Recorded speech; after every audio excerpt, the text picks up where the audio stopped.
शिरडी जय साईं राम।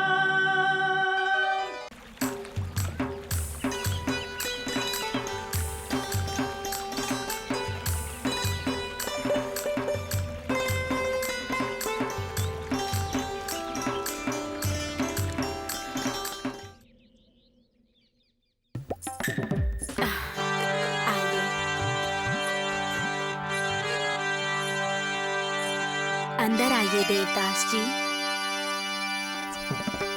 आपने कहा था पूजन है, कहाँ है? यहीं पर। यहाँ? हाँ, वो मुझे दिखाई भी दे रहे हैं। वो आपको दिखाई दे रहे हैं? आप सौभाग्यशाली हैं। जी हाँ, जिनको स्वामी जी के दर्शन होते हैं वो सौभाग्यशाली हैं। इतनी छोटी सी आयु में आपको भगवान ने स्वयं साक्षात दर्शन दिए हैं। ये आपकी भक्ति और तपस्या का फल है। इस जन्म में ही आपको मोक्ष प्राप्त हो गया है। इसीलिए मैं अपना ये जन्म अपने स्वामी जी को अर्पण करूंगी। ऐसा निर्णय लिया है मैंने। आपके इस निर्णय को आपके स्वामी अवश्य अपनाएंगे। सच्चे भक्तों को भगवान कभी नकारते नहीं हैं। इसी भय के कारण ही तो अपने स्वामी को मैंने घर में ही निमंत्रित किया है। केवल आपको दिखाई देने वाले आपके वो भगवान मुझे अपने दर्शन कब कराएंगे? मुझे स्वामी जी के दर्शन हुए हैं तो आपको देवी दर्शन जरूर होंगे। देवी दर्शन? हाँ, आपकी देवी के दर्शन। आप देवी के भक्त हैं ना? और आपका नाम भी देवी दास है। सब आपको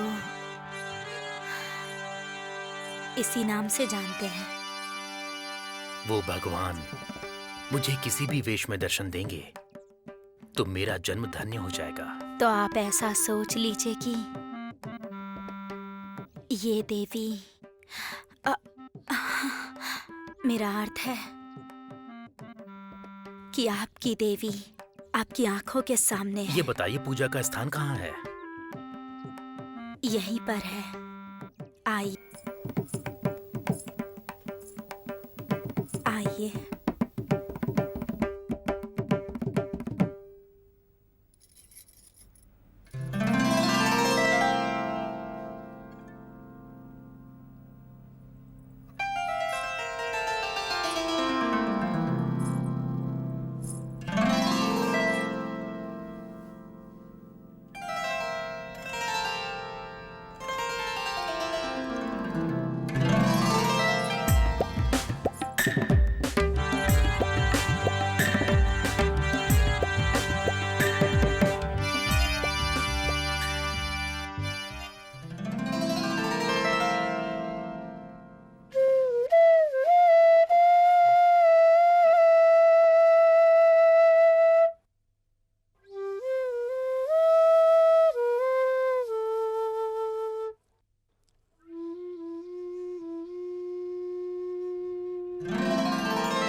तुम्हें क्या कहना है बताओ।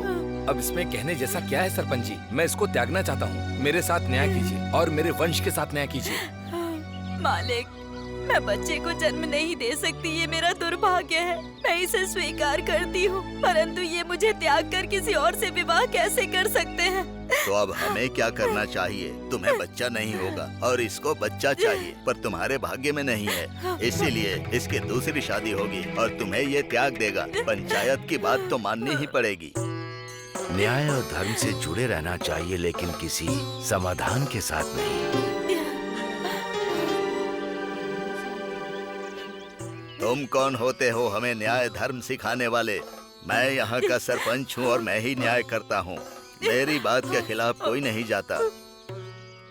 न्याय और धर्म इस संसार में किसी भी रूप में हो, परंतु इस पंचायत में नहीं है। तो फिर वो कहाँ है? आप ही बता दीजिए। तुम अपनी पत्नी को इसलिए त्याग रहे हो कि वो माँ नहीं बन सकती। वो किसी दूसरी महिला से विवाह करोगे और अगर वो भी माँ नहीं बन सकी तो क्या तुम उसको भी त्याग दोगे?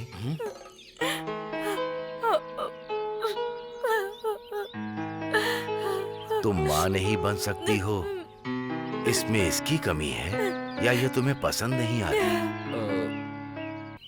वो दोनों कौन हैं?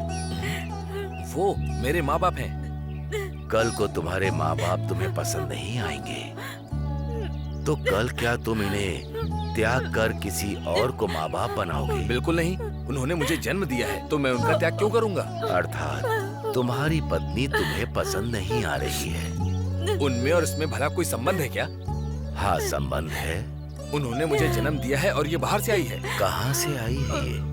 अपने घर से आई है।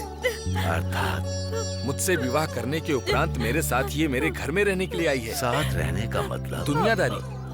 अर्थात पति पत्नी का एक होना।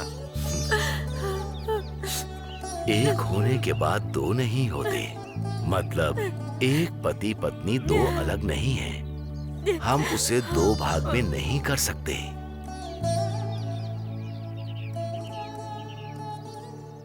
तो तुमने कैसे सोच लिया कि तुम इसे छोड़कर चले जाओगे? किसी पत्नी को देखो तो तुम्हें अपनी पत्नी याद आनी चाहिए, किसी पति को देखो तो अपने पति की याद आनी चाहिए। इसे ही दाम्पत्य जीवन कहते हैं। पसंद ना आने पर माता पिता को, बुजुर्गों को, अपने बच्चों को क्या कोई त्यागता है? उसी तरह पति पत्नी का रिश्ता एक बार कायम हो जाए तो वो कभी भी जीवन में अलग नहीं होता और ना ही उसे अलग किया जा सकता है। पत्नी का अर्थ है पति का आधा हिस्सा, वो तुम्हारी छाया है। तुमने ऐसी पत्नी को त्याग करने के बारे में सोचा है, ये पूरी तरह से गलत है। ये करना भी गलत है और करवाना भी गलत है। आपने ईश्वर की तरह मार्गदर्शन किया, धन्यवाद।